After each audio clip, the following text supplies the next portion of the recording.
Oi, eu sou a Kizzy Oi, eu sou a Patrícia. e você está no Divagando.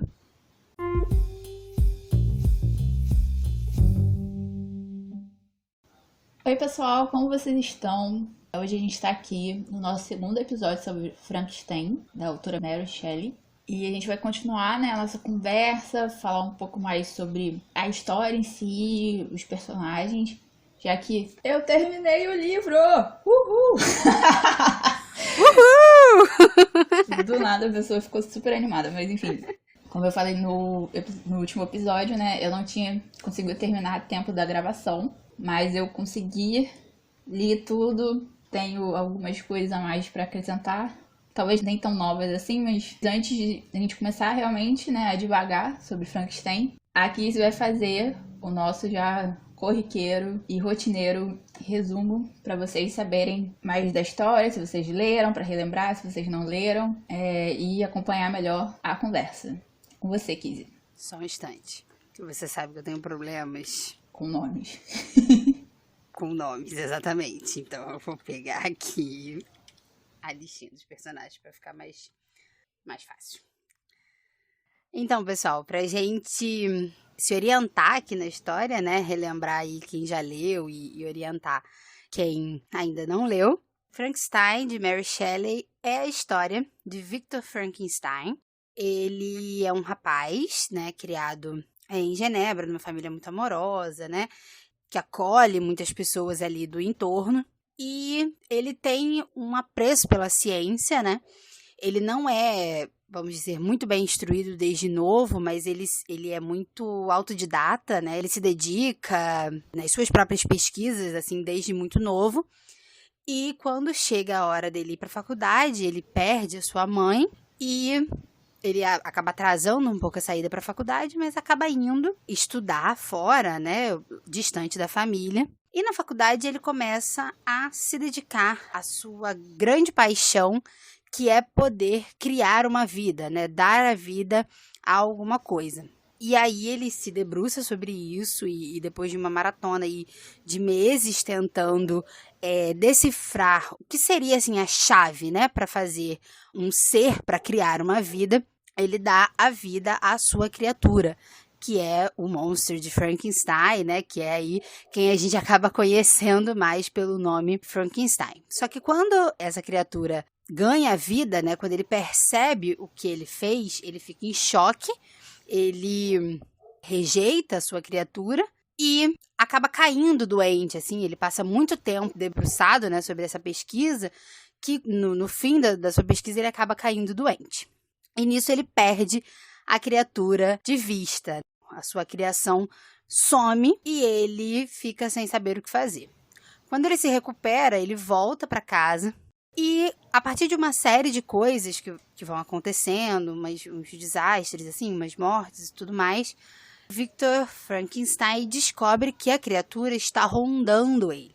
Então, ele vai atrás dessa criatura em um determinado momento para saber o que ele quer, né? Para saber quem ele é. Então, eles acabam se encontrando, o monstro conta a sua história para ele, né? Diz tudo o que aconteceu com ele desde que ele deixou lá o laboratório do Victor e pede a ele, né, o seu criador, que faça para ele uma companheira, né? Que faça para ele uma outra da espécie dele, para que ele possa viver em paz, porque ele já sabe que na sociedade, né, comum a todos, ele não encontrará um lugar.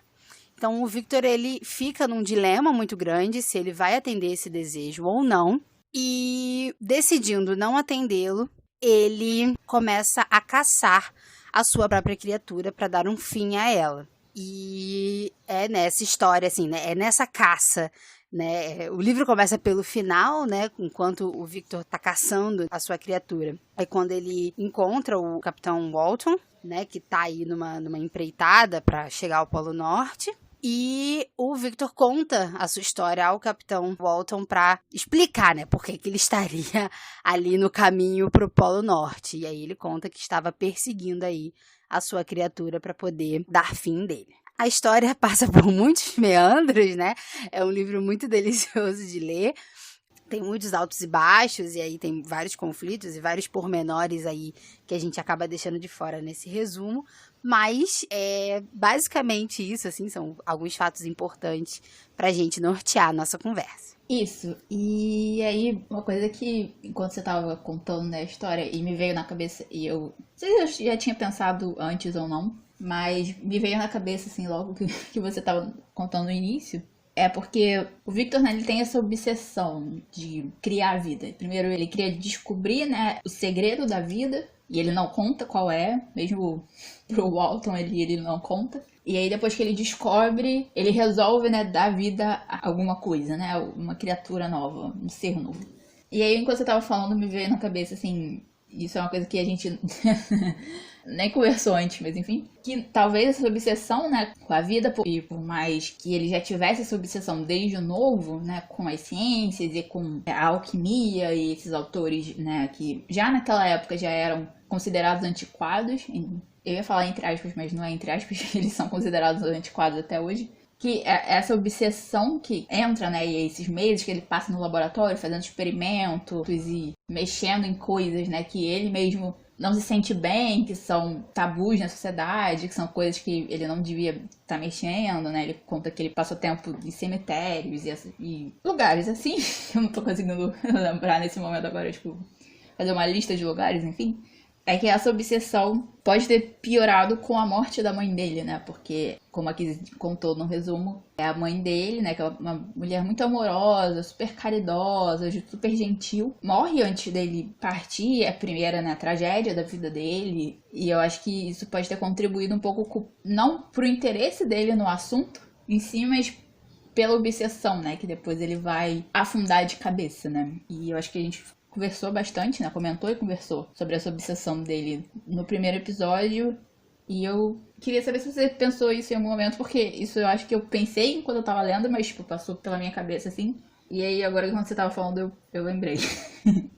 Eu não sei se a obsessão, eu não acredito que a obsessão seja, nesse sentido de dar a vida, né? Seja relacionado à morte da mãe. Mas eu acho que a morte da mãe influencia, porque, por exemplo, ele passa muito tempo na faculdade, assim, né? Ele vai pra faculdade e fica lá, né? Ele não volta pra casa, né? Ele não se corresponde muito fielmente com os pais, né? E a Elizabeth ali, que é uma irmã meio que de criação, mas acaba sendo prometida a ele em casamento. Eu acho que a morte da mãe rompe esses laços, né? Na verdade, não como se rompesse os laços com a família, mas ele se distancia, né, com a família, e agora ele já é um homem, é adulto, né? Embora, enfim, esteja ali no início, né, da vida adulta, mas ele é inserido num ambiente absolutamente novo e um ambiente que ele gosta, porque ele é um cientista, ele gosta de pesquisar, ele gosta de, enfim, de descobrir e tudo mais. E é um ambiente onde ele é acolhido, né? E aí ele relata um pouco, né, dos professores, né, que ele tem contato e de como eles ajudam ele nessa empreitada. Então, ao contrário, por exemplo, do pai, né? Quando ele era criança, que ele começou a se interessar pelas ciências, o pai faz um descaso, né? Com um interesse no saber dele. E na faculdade ele encontra alguém que apoia os interesses dele, que acha que aquilo tem sentido, acha que ele tá no caminho certo, né? Que vai dando um apoio a ele. Então eu acho que o Victor, ele entra na faculdade, né, e submerge nesse mundo e gosta desse mundo ali, ele faz parte, e talvez a morte da mãe faz com que ele não tenha muitos motivos pelos quais voltar para casa, né, porque aí a gente tem muita essa retratação da figura maternal e acolhedora, né, a quem ele devia um amor e um respeito, a quem todos na comunidade praticamente amavam, né, a mãe dele, então talvez se ela tivesse viva teria esse sentimento de devoção um pouco maior, que fizessem, por exemplo, que ele se acalmasse um pouco, né, que ele não ficasse debruçado sobre a sua pesquisa ali muito tempo e retornasse para casa ou escrevesse, enfim. É possível que isso acontecesse, né? Mas com a morte da mãe, eu sinto esse distanciamento maior com a família. Eu acho que faz sentido. E eu tava pensando assim, pensando na época, né? Talvez se a mãe não tivesse morrido, o pai teria acompanhado ele até a faculdade, ele talvez teria, né, feito apresentações e coisas assim. E aí ele teria esse outro apoio, né? Não sei se também isso seria da personalidade em si do pai dele, né? Mas pensando no como ele conta, né, o início do casamento dos pais, eles viajaram bastante e etc. Talvez isso fosse possível de alguma forma, mas isso me traz a um ponto muito importante, assim, que a gente começou a conversar sobre isso no outro episódio, que é a questão dessa relação, né, pai e filho, e como isso se reflete também na questão do criador-criatura, né, mas principalmente a questão das intenções, né, porque a gente acho que chegou a essa conclusão de que o pai do Victor tinha boas intenções, ele não era de nenhuma forma um pai ruim, né? O próprio Victor tinha um carinho muito grande. Depois, mais pro final do livro, né? Quando o pai vai buscar o Victor, não lembro exatamente aonde, mas ele vai... Ah, sim. Acontece um crime e aí o Victor é... Acusado. Isso, ele é acusado desse assassinato que acontece e acaba na prisão, e depois de muito tempo o pai dele vai buscar ele na prisão, né? Ele é inocentado e o pai vai buscar ele. Eles fazem toda uma viagem de volta pra casa e em todo momento você vê, né? E o próprio Victor, naquele que tá narrando essa história, vai contando, né, o que o pai achava que ia fazer bem pra ele, as tentativas do pai e etc. E o próprio Victor, ele entende, né, as boas intenções do pai dele, mas fica claro que, assim, que não tava dando certo.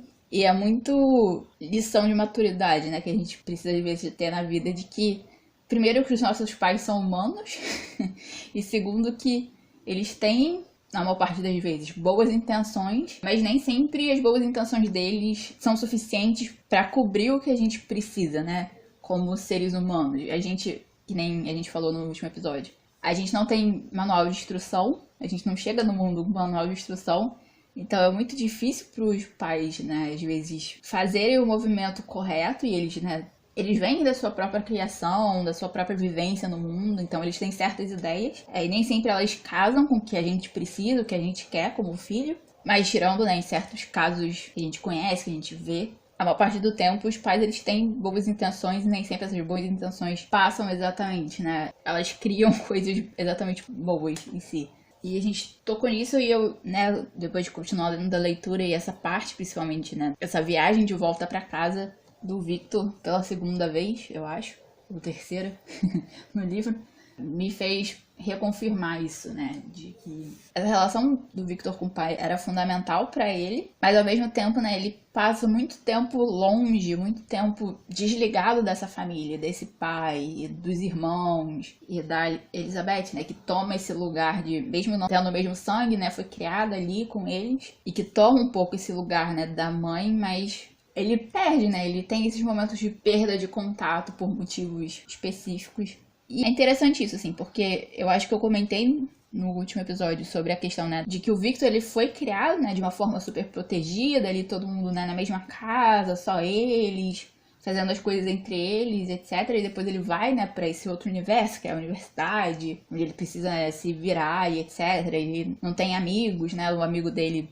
vai depois, já que ele fez a criatura e ficou doente, né? O amigo que cuida dele enquanto ele tá doente. Então, ele mesmo tem essa vivência, né, de uma sociedade muito pequena, né? Ele não tem uma vivência social muito grande. E, de alguma forma, isso se reflete na criatura dele, né? Que é uma criatura que não consegue viver em sociedade. Ele quer ter uma família, ele quer se inserir, ele quer trocar com os seres humanos, mas ele não consegue pela aparência dele. Então, é uma relação interessante entre isso, né? Porque talvez, mesmo que o Victor tivesse, né, conseguido manter a sua criatura, tivesse conseguido, né, fazer a criação, né, mais completa, né, a criação também social e intelectual e emocional desse ser, mesmo assim já ele não seria uma criatura, né, convivendo socialmente plenamente, assim, porque o próprio Victor não era essa pessoa, né? Sim, eu acho que Frankenstein inteiro, assim, é uma elaboração a respeito da paternidade, assim. Tanto a relação do próprio Victor com o pai, tanto a relação de paternidade do Victor com a criatura. Deixa eu organizar aqui meu pensamento, que eu tô pensando muita coisa ao mesmo tempo. Eu sempre. É porque a partir da sua fala, eu consigo visualizar, na verdade, uma dualidade, assim, né? Onde A gente tem na figura do pai do Victor, que eu não sei como é que é o nome do pai do Victor, o Sr. Frankenstein. Do Sr. Frankenstein querendo, né, ajudar o filho, né, sendo uma pessoa muito solícita, assim, mesmo que na infância ele não tenha lhe dado suporte nas questões, enfim, científicas, né, do filho, eles dois não tinham uma relação ruim, assim, eles tinham uma relação cortês e de apoio ali mútuo, onde eles mantinham uma boa relação familiar, assim. Então, a gente tem essa figura aí do Sr. Frankenstein em relação ao Victor, que é essa figura de apoio e de tentar resolver os problemas e, em contrapartida, não conseguindo, né, fazer isso. E aí, essa citação aí que a Patrícia trouxe, né, da prisão, né? O Victor tá ali na prisão, ele passou mais um tempo, enfim, doente, porque... Eu não sei como é que o Victor sobrevive metade desse livro, porque ele tá sempre doente, coitado. Mas, enfim, ele estava doente na prisão, o pai vai encontrar com ele, e quando ele volta, ele fala, né, o pai fala sobre essa aflição que foi tê-lo longe, doente, e que o filho estava estranho, né, que estava acontecendo alguma coisa com o filho, que ele não estava conseguindo entender muito bem o que estava acontecendo e o que ele poderia fazer para ajudar, e aí ele propõe, inclusive, antes dele, enfim, ter essa acusação, ele já tinha proposto para o filho casar, né, com a Elizabeth, que já estaria na hora e tudo mais, só que quando o Victor faz a criatura, né, termina ali a sua criatura, cria-se um abismo, assim, né? Porque o Victor, ele vive sob o terror deste segredo. Porque é um segredo, né? Ele não conta pra ninguém, ele não fala pra ninguém o que aconteceu, a não ser aí, já lá no final da história, né? Que ele vai compartilhar com o capitão que salva ele, né? Durante a caçada à criatura. Mas ele não compartilha isso com ninguém. Então, ele também não se permite ser ajudado, né? Não existe solução para essa ajuda, para esse problema que ele tem. E aí, ao mesmo tempo, a gente tem essa representação da paternidade do Victor com a criatura, né? Que, ao contrário do Victor com o próprio pai, a criatura desenha exatamente o que ele quer. Ele faz questionamentos pro Victor, ele chama o Victor à responsabilidade, né? De dizer, olha, pra que você me criou, né? Qual é a minha função aqui nessa terra? E já que você fez isso comigo, né? Já que você me trouxe pra cá, tu te vira pra me dar um futuro, sabe? É isso que você tem que fazer. Essa é a sua responsabilidade. A criatura, ele desenha muito bem pro Victor o que ele quer. Quais são os desejos dele, quais são as limitações e o que o Victor pode fazer pra solucionar isso, né? Pra ajudar ele.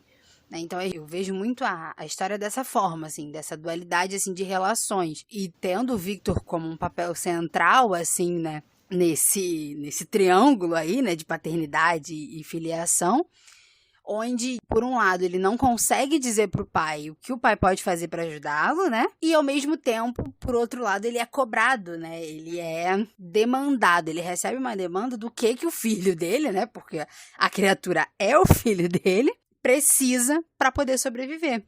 Então, ele não tem uma relação de confiança com a criatura, porque ele não acredita que tendo uma companheira, a criatura vai sumir e não vai mais perturbar ninguém. E, ao mesmo tempo, eu acho que isso é muito o reflexo da relação que ele tem com o pai, né? Porque ele também não confia no pai, né? Pra dizer, pai, eu fiz uma merda, criei um monstro, criei um bicho que tá matando todo mundo, e aí? Me ajuda a matar esse bicho, porque é isso que ele deveria ter feito, né?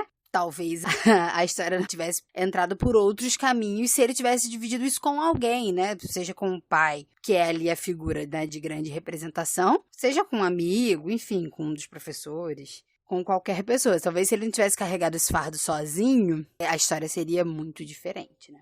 Ela provavelmente seria bem diferente. E quando você tava falando, né, eu me identifiquei muito com o Victor lendo o livro, porque eu sinto que as questões, tirando, né, a parte ficção científica, criando vida do nada, enfim, eu sinto que as questões, né, emocionais e psicológicas do Victor são muito parecidas com as minhas. E eu acho que com muitas pessoas, né, abrindo bastante meu coração, como eu sempre faço nesse podcast.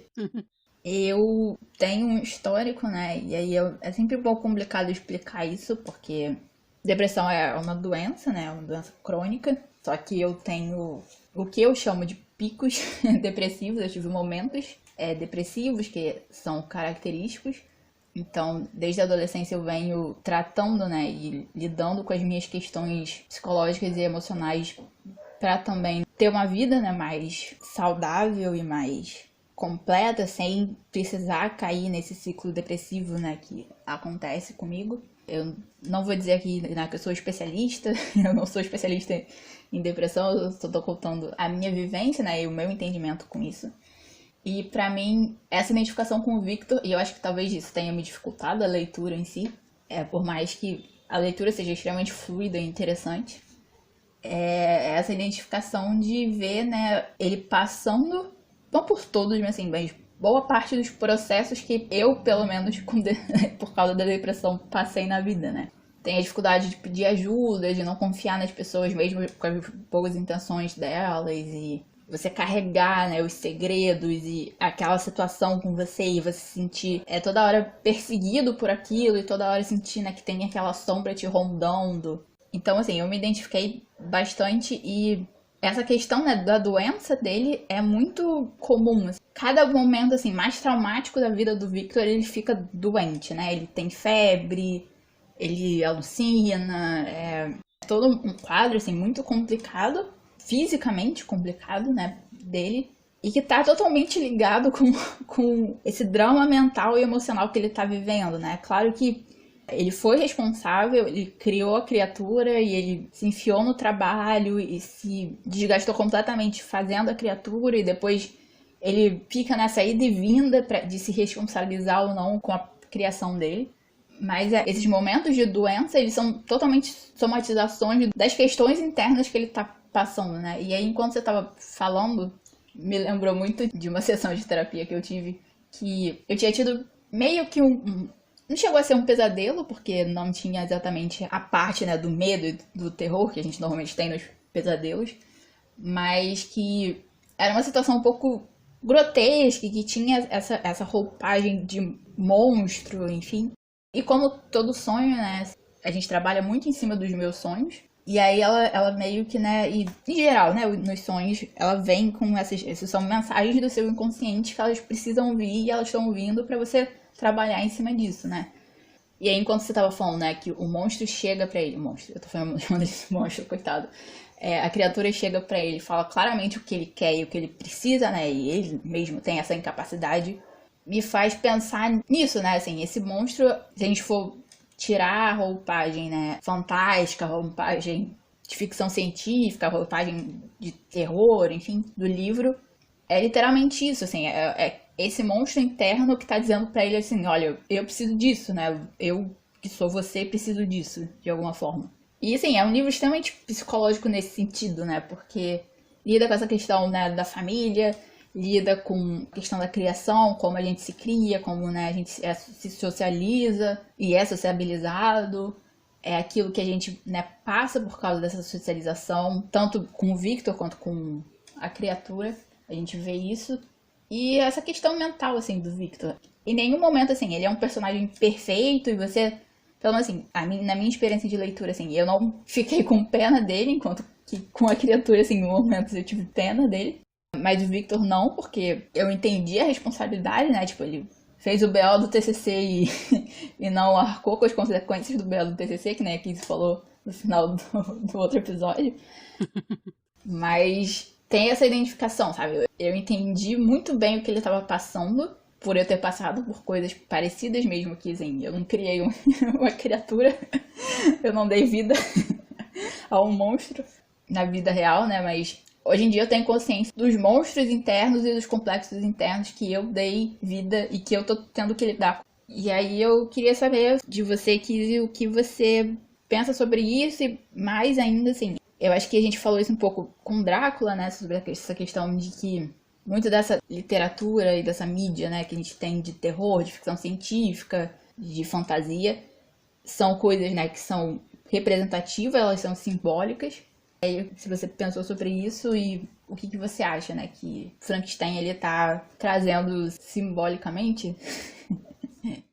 Eu acho muito válido, assim, essa sua identificação do Victor com a depressão. Eu particularmente não fiz essa relação mas eu não fiz essa relação com a depressão, assim, eu falo, porque esse homem só vive doente, mas eu brigo e tudo mais, mas ao ler o livro, eu atribuí muito dessas enfermidades, assim, porque ele tem longos períodos, ele tem pelo menos 2 ou 3 durante o livro, tem longos períodos de doença, assim, onde ele fica acamado durante meses, assim, a essa somatização de sentimentos, né? Eu não sei se quando ele cria a criatura, é o primeiro ou o segundo episódio, né, dessa doença, desse estar doente dele.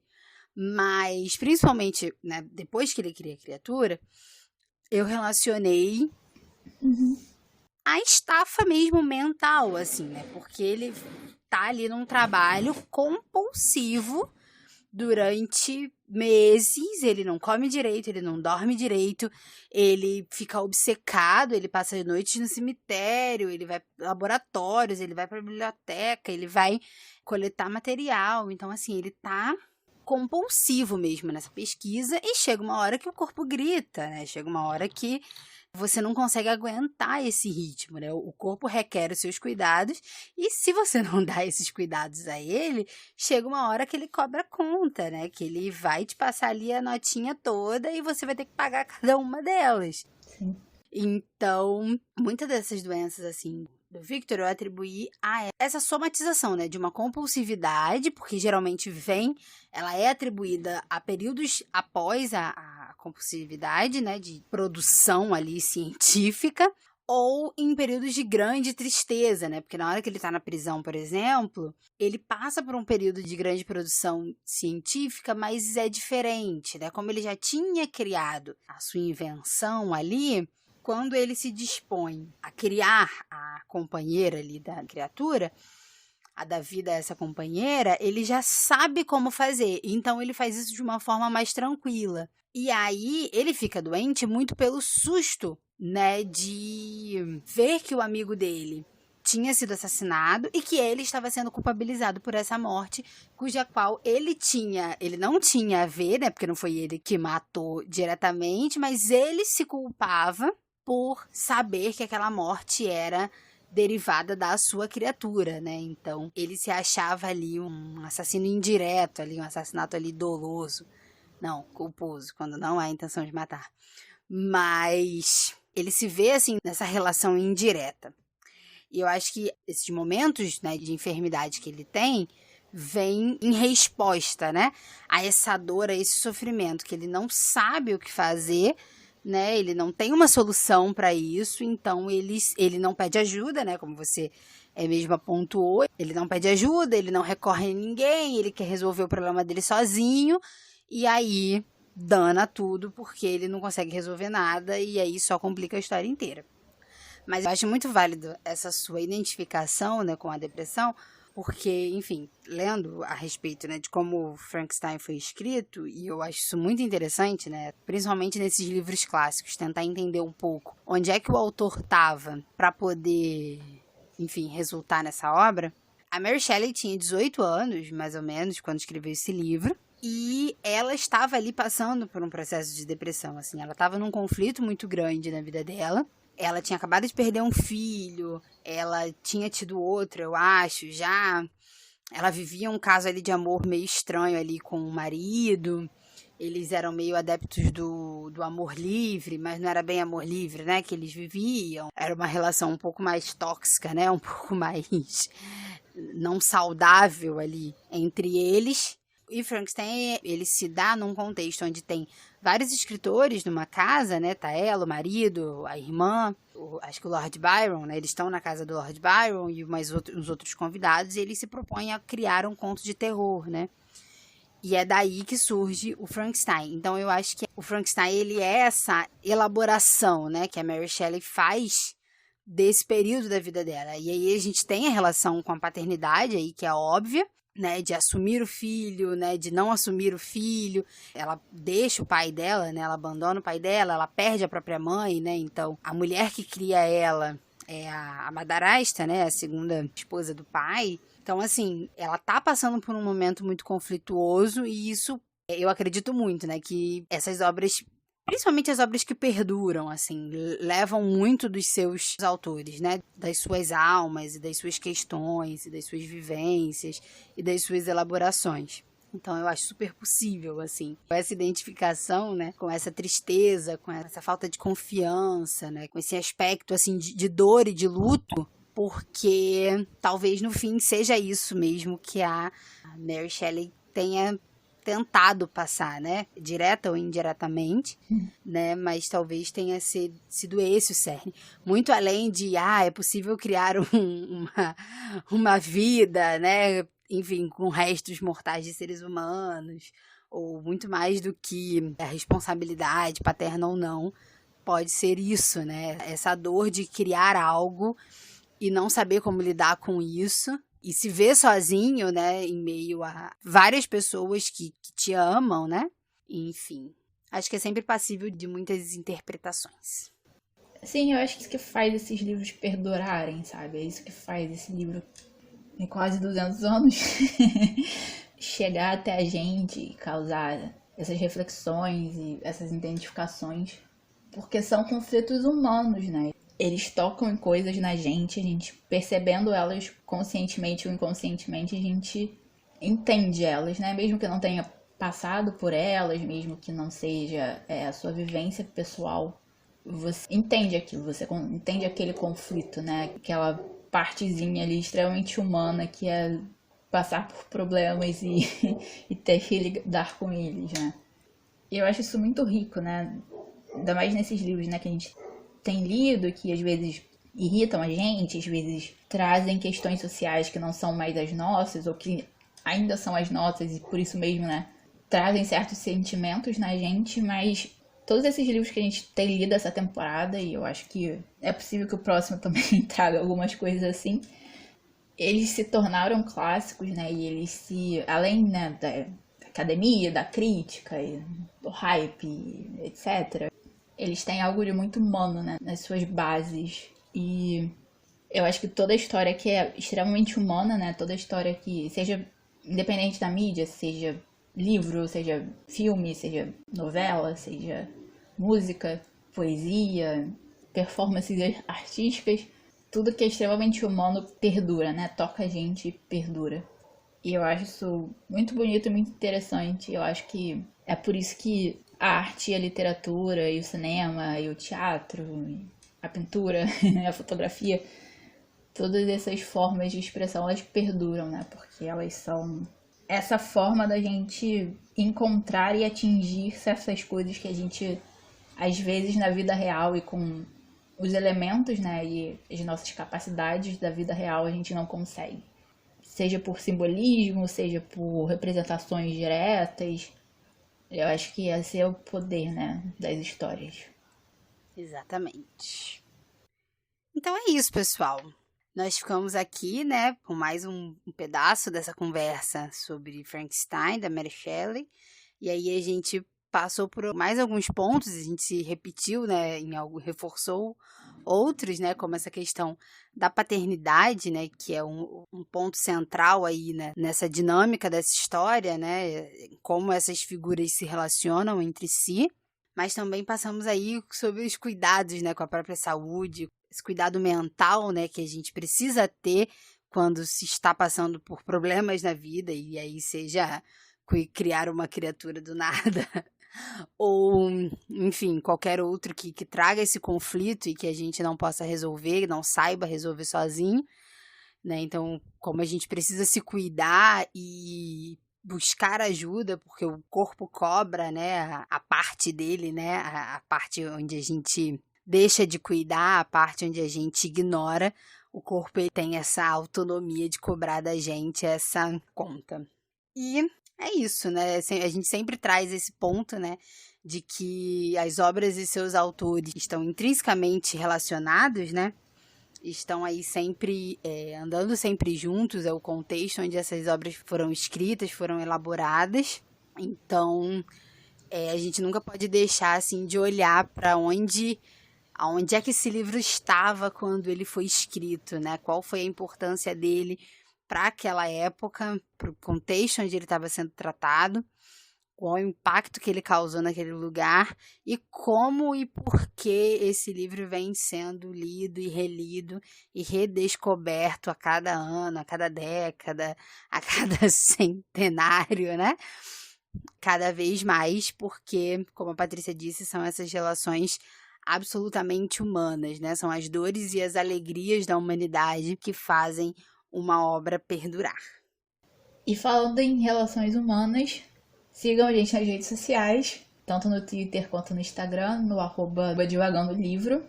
E conversem com a gente, conversem sobre os clássicos, conversem sobre os livros que vocês leram com a gente, sobre Frankenstein, sobre as nossas criaturas.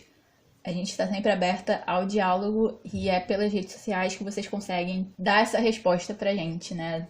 Dos nossos episódios, das nossas conversas, das nossas divagações. Então sigam a gente. A gente também tem um canal no YouTube, onde a gente coloca os episódios. Se vocês quiserem entrar lá, ouvir os episódios por lá, comentar por lá também, a gente agradece e fica sempre feliz quando vocês conversam de volta com a gente, quando vocês mostram que vocês estão ouvindo. E agora, né, a Kizzy vai falar qual é o nosso próximo livro, que é o último livro da temporada. Exatamente! Estamos chegando ao fim da temporada. Temos aí mais 2 episódios, né, tratando do próximo livro. É o nosso 10º livro aqui nesse podcast. E, então, o tema aí para os nossos 2 próximos episódios, né, que a gente vai conversar e vai divagar a respeito, nós vamos falar sobre o livro Paraíso Perdido, de John Milton. E vai ser muito bacana, a gente adorou a coincidência, ou talvez não tão coincidência assim, que Frankenstein cita muito esse livro, então a gente já tem aí um meandro aí, né? A gente já fez um prefácio lendo o Frankenstein. Então, daqui a 15 dias a gente se encontra para divagar a respeito de Paraíso Perdido. E é isso, pessoal. Muito obrigada por escutar até aqui. Muito obrigada por esse tempo, essa dedicação que vocês têm com a gente. Um beijo e até o próximo episódio.